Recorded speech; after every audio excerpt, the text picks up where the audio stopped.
Que serait une révolution industrielle sans une mutation majeure des enseignements de la nouvelle génération ? Génération Industrie 4.0. Génération Industrie 4.0. Génération Industrie 4.0. Génération Industrie 4.0. Le podcast de la transformation industrielle. Bien, pour cet épisode, on a la chance de recevoir Laure Viellard, Madame Laure Viellard, qui est la directrice de l'ESTA. Donc, je vais t'accueillir, Laure. Je me permets de te tutoyer parce qu'on ne va rien cacher. On se connaît et je suis un ancien élève de l'école et membre du conseil d'administration. Est-ce que tu peux te présenter et présenter l'école en quelques mots ? Oui, tout à fait. Donc, moi, je m'appelle donc Laure Viellard. Je dirige cette école depuis 2018, c'est-à-dire 5 ans.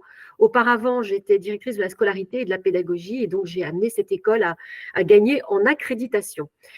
Cette école, ESTA, École supérieure des technologies et des affaires, est donc située à Belfort.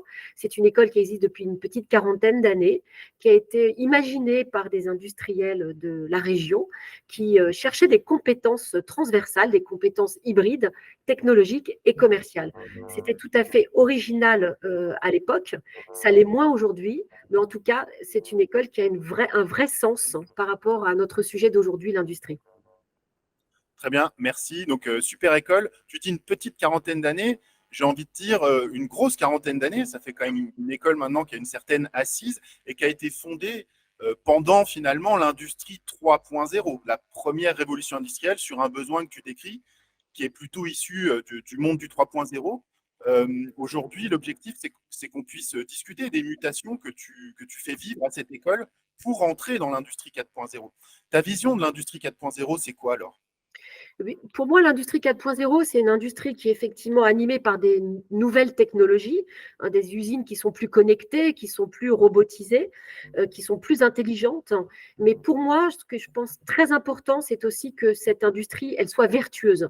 Donc, c'est important qu'on travaille aussi sur tout ce qui est effectivement responsabilité sociétale, développement durable. Donc, ces usines, ces industries, elles doivent être effectivement plus modernes, plus connectées, mais aussi plus vertueuses.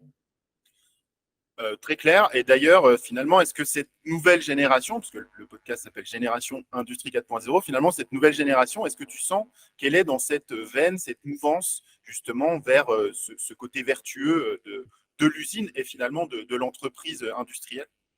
Alors, tout à fait. À la fois, bon, d'abord parce que les responsables de nos entreprises aujourd'hui industrielles sont tout à fait sensibilisés à ces sujets, que ce soit des sujets d'économie d'énergie, de développement durable, d'impact sur le terrain de leurs usines, de la pollution qu'ils peuvent avoir, etc. Donc, je pense qu'aujourd'hui, ils sont tous très conscients, nos industriels, qu'il faut travailler différemment. Mais on le retrouve aussi dans les jeunes qui veulent s'engager dans ce type d'entreprise. Ils ont besoin de donner du sens à leur carrière. Et donc, ils posent aussi ce genre de questions. Moi, je le vois dans les forums entreprises, lorsque des étudiants hésitent sur une ou deux possibilités d'apprentissage dans des industries, ils sont très sensibilisés au fait que l'entreprise dans laquelle ils vont s'engager a effectivement une politique j'allais dire, de développement durable importante. Ils n'ont pas envie d'aller dans des entreprises qui seraient effectivement pas du tout tournées vers ces sujets-là. Alors, l'environnement, le côté RSE, la sustainability, finalement, effectivement, c'est quelque chose de fondamental dans cette transformation. Qu'est-ce que tu vois d'autre comme transformation liée à l'industrie 4.0 et qui pourrait toucher justement cette nouvelle génération ? C'est un petit peu d'ailleurs, j'allais dire, la bonne idée de l'ESTA, finalement, il y a 40 ans, c'est qu'aujourd'hui, nos industriels ont besoin de compétences hybrides. Très bien d'avoir un ingénieur qui va permettre justement de développer des nouvelles technologies, de mieux robotiser une usine ou mieux la connecter, donc de réfléchir, j'allais dire, sur le côté purement technique de l'entreprise. Mais ils ont aussi besoin de compétences managériales, parce que l'homme doit être au centre, en fait, de nos entreprises, de compétences managériales, et puis surtout de compétences pour gérer des projets. Un projet, il est multiple.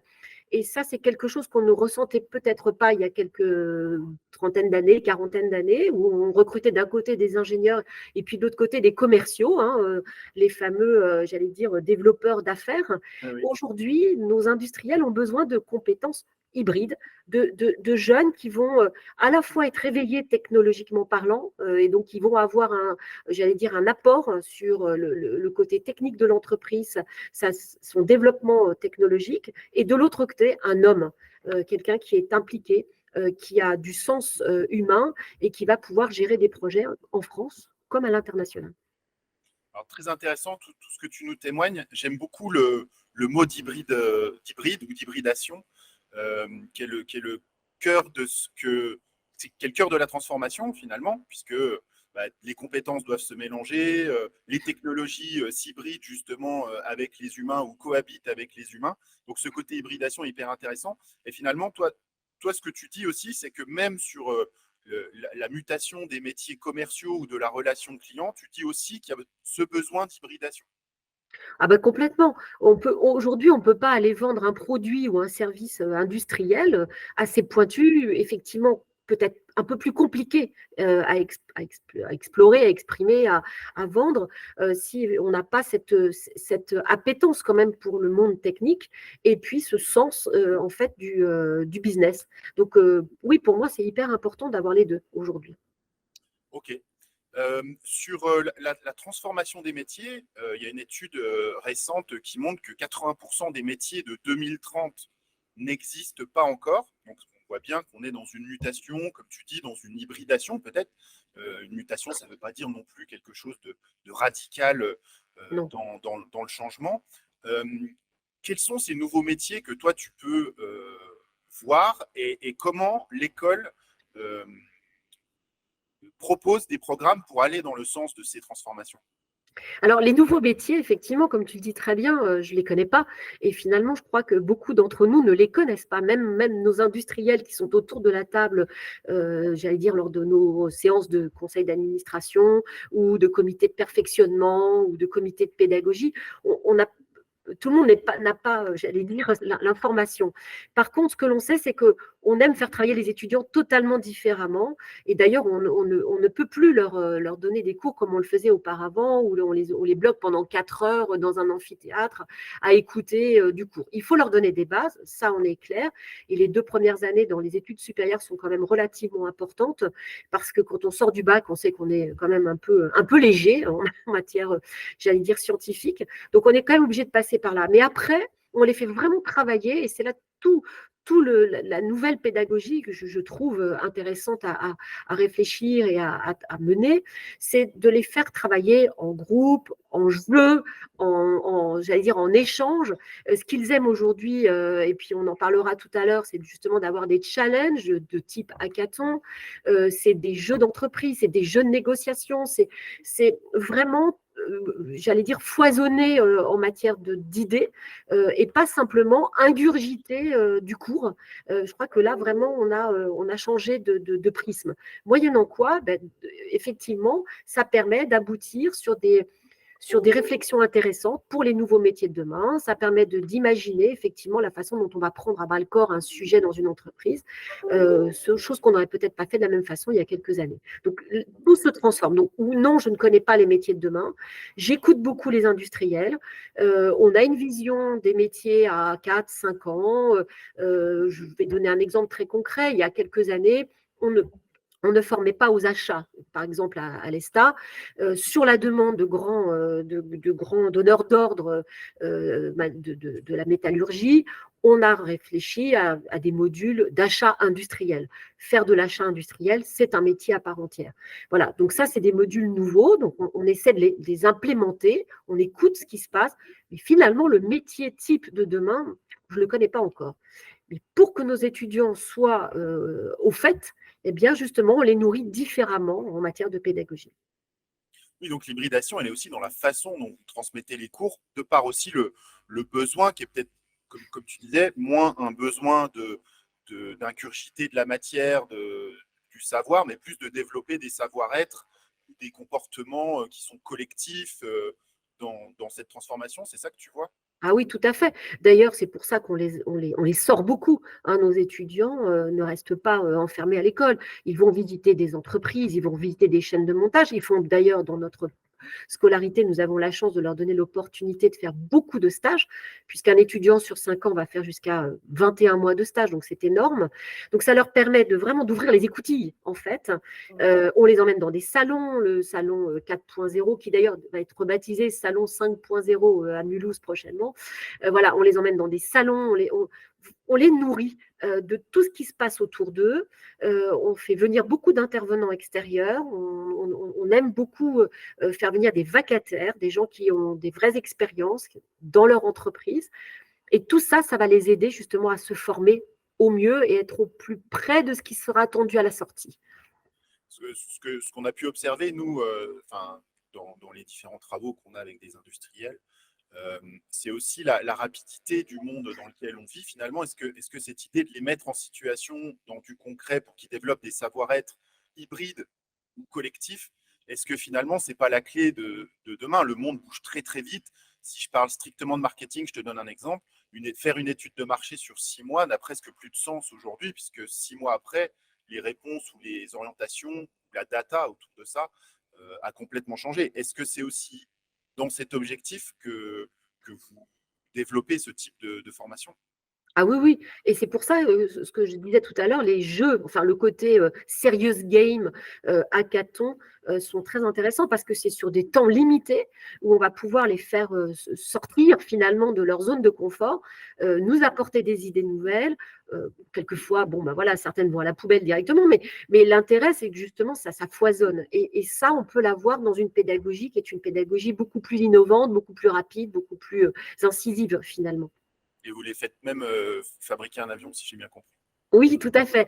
Mais ça, c'est lié aussi. C'est-à-dire, l'objectif, c'était de se dire, mais voilà, OK, de faire des cours de mécanique ou de procédés de fab, c'est très intéressant d'avoir quelques notions, mais finalement, de voir la concrétisation d'un vrai travail de TP, et pas simplement sur des pièces, mais sur un véritable objet, d'où effectivement la construction d'un avion. Bon, ça prendra 2 ans quand même, hein, puisque là, ça fait déjà une année qu'il a démarré. Il y a encore une année. C'est un vrai avion que vous avez travaillé avec. Ah oui, oui, oui, c'est un avion qu'on a acheté en kit. Base aérienne là-dessus, quoi. Voilà, en fait, on a acheté un avion en kit, hein, et tout le monde, les passionnés d'aéronautique se reconnaîtront. On peut acheter un avion en kit, hein, sans dévoiler de secret, ça coûte 27 000 € un avion, sur la partie motorisation. Et à partir de là, il y a tout un travail de montage, de connexion, qui est très intéressant, et les étudiants se passent le relais. Et c'est sympa qu'on parle de ce projet parce que c'est un projet assez étonnant dans la mesure où il est aussi transpromo.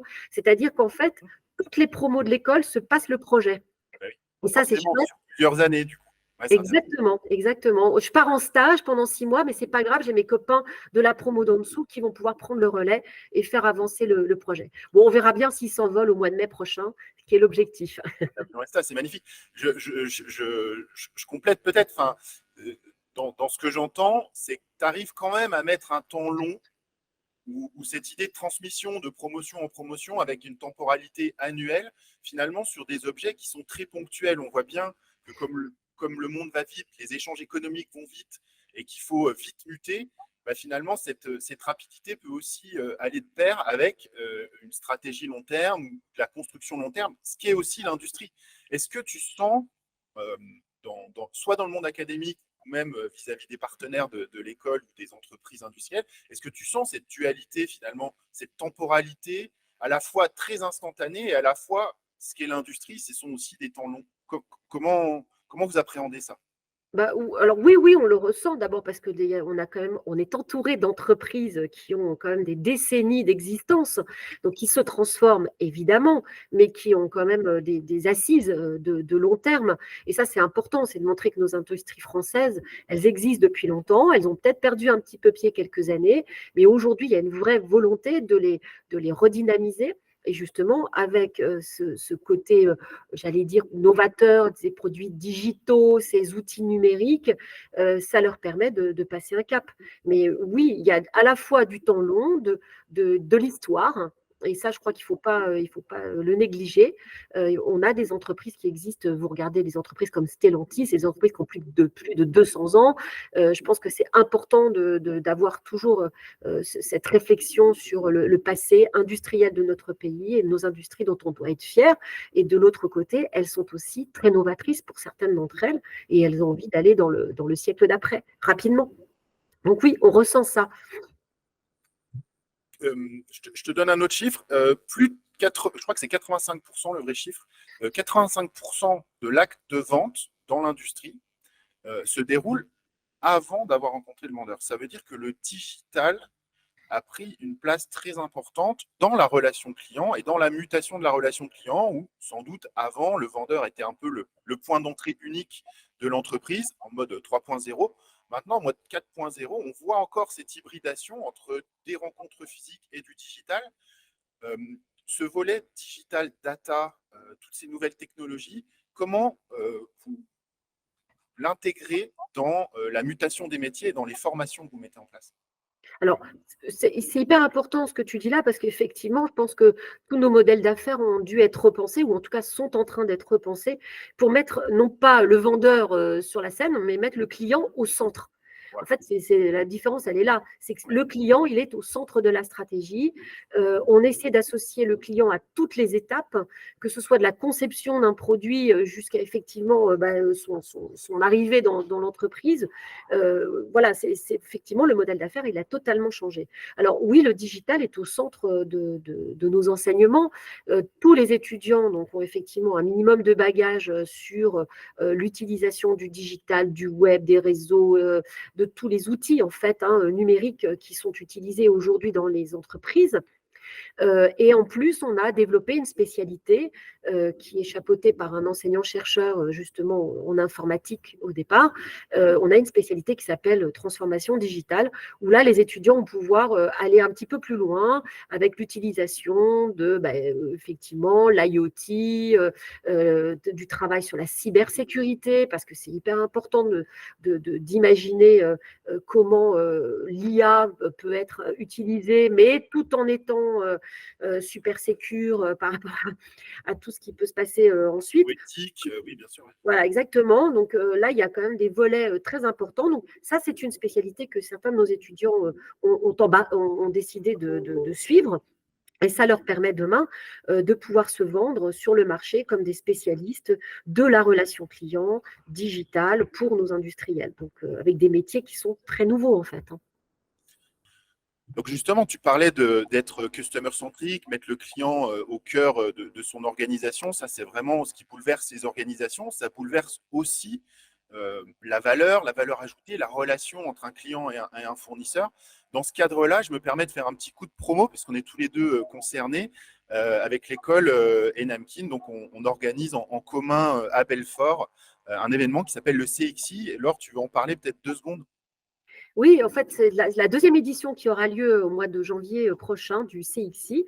Donc, l'idée, c'est effectivement, comme je le disais, trouver un axe pour faire travailler les étudiants sur la relation client, qui soit un axe assez, j'allais dire, comme un jeu. Donc, l'idée, c'était de les mettre pendant 48 heures sur une réflexion que des entreprises nous confient. Donc, ce sont des projets que les entreprises vont nous confier pendant ces 48 heures. Les étudiants vont réfléchir par groupe pendant ces 48 heures. Et ces thématiques, c'est la relation client, la digitalisation de la relation client, des questions qui sont vraiment au centre et au cœur en fait des stratégies de ces industriels, et trouver des bonnes réponses qui seront apportées par ces étudiants. C'est un hackathon, ça a lieu début janvier, quand en plus on sait que l'expérience client, c'est l'enjeu numéro 1 des industriels en 2024.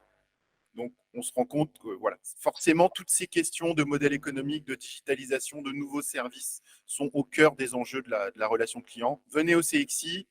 Bon, on est pile dans le sujet. On est avec Laure Viellard, qui est la directrice de l'ESTA. Merci beaucoup pour ces témoignages. On va terminer la dernière séquence en te demandant peut-être ta vision de l'industrie dans 10 ou 15 ans. Qu'est-ce que ça peut être et comment tu la vois par rapport aux enjeux que tu as pu décrire tout au long de cette interview? Alors déjà, première chose, moi je peux pas m'en cacher, je suis une fervente enfin je défends l'industrie, je vis industrie, je pense, je dors industrie, et je veux absolument réussir à faire passer un message auprès de nos jeunes, c'est que l'industrie a besoin d'eux et que pendant longtemps, les écoles d'ingénieurs, l'industrie en général a été un peu décriée. Je sens que ça change. Alors c'est peut-être parce que moi je suis complètement, effectivement, droguée, que j'ai l'impression que ça change, mais j'imagine que c'est en train de changer. L'industrie, c'est pas ça. L'industrie, c'est moderne. L'industrie, c'est dynamique, c'est digital, c'est l'avenir. Donc, il faut absolument qu'on arrive à faire passer ce message-là. Et la deuxième chose, c'est que l'industrie doit être aussi au féminin. Pardon, Nicolas, mais pour moi, les femmes doivent aller dans...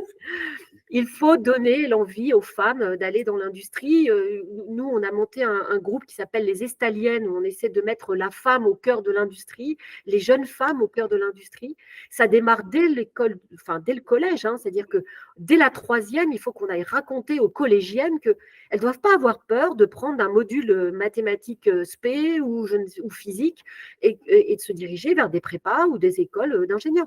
Parce que elles ne vont pas aller obligatoirement dans les usines, mais elles vont travailler sur le développement de l'industrie 5.0, 6.0, je ne sais pas où on en sera. Mais voilà, donc pour moi, l'industrie, c'est vital. C'est une façon pour notre pays et je pense pour l'Europe en général de redonner du corps et du sens. Et deuxièmement, c'est de donner la chance à tout le monde et aux femmes aussi de pouvoir rentrer dans l'industrie. On sent qu'il y a du mouvement dans ce sens-là. Je partage complètement ton avis, mais c'est jamais assez. Et puis, il y a aussi besoin je dirais, de mixité partout.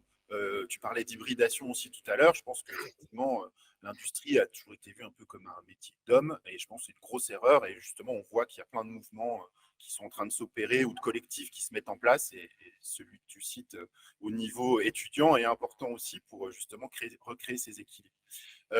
Merci beaucoup. Un conseil peut-être pour ces générations, tu as de la passion, tu as de l'envie, tu as envie de transmettre, ça se ressent.